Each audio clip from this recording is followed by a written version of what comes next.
Welcome to Luca and Miguel. Enjoy the video. You begin by reducing competing load.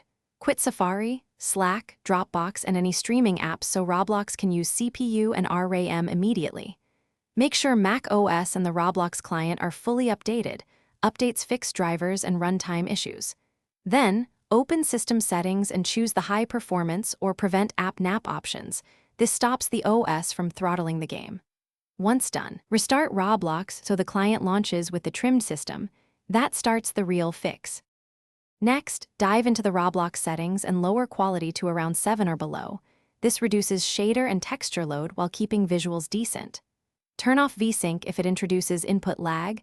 Your FPS cap should be realistic for your hardware. On MacBooks with 2 GPUs, force the discrete GPU via energy settings so the stronger chip runs Roblox.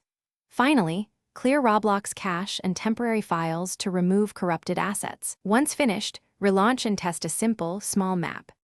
For the final phase, stabilize your network.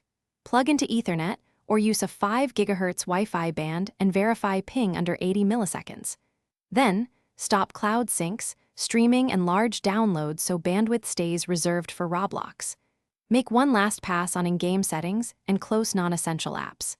If lag still appears, boot Mac OS in safe mode or create a fresh user account to isolate system extensions. This pinpoints whether a third-party app or driver is causing the. Thanks for watching and please subscribe. It's the best investment you'll ever make.